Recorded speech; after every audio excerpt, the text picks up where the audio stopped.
Happy International Education Week. One of my tips for CSUB students is take advantage of study abroad opportunities and grants.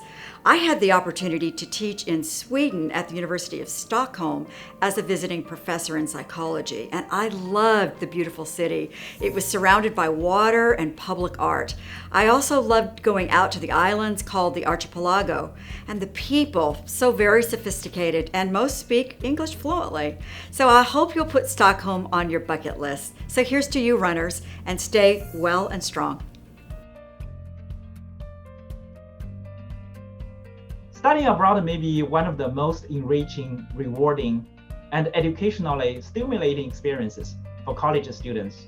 I decided to study abroad when I was still very young, and it was honestly the best decision of my life. I learned so much. I grew so much in 1 year. And getting to know new people, it's always good to understand other people's cultures, and understand where they come from.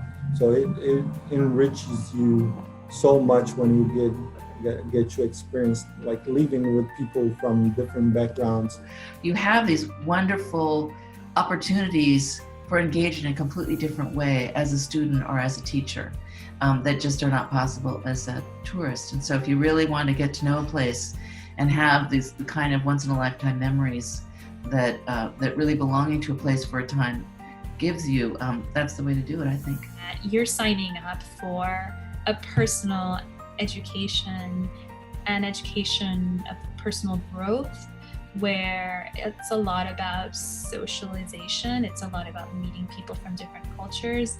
It's about being uncomfortable. It's about having challenges that you didn't have at home and being able to face them, being able to respond to them.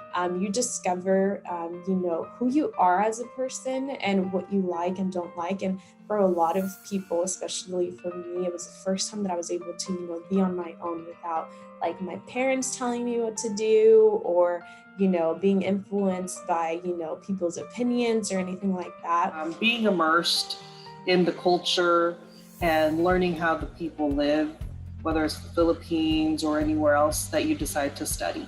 But the thing is that you go study abroad, things are going to start opening up for you, because once you get more comfortable with the language, the people, and as long as you're on top of things and you can think on your feet, things open up for you. And I think that's one of the best things about traveling abroad is that the whole world begins to open up for you, and it's still one of the best and greatest experiences I ever had. And I always encourage students, go out and open up the world for yourself. Not to be afraid to make mistakes, because I think at first you're scared to say a certain word in a wrong way or to say something wrong.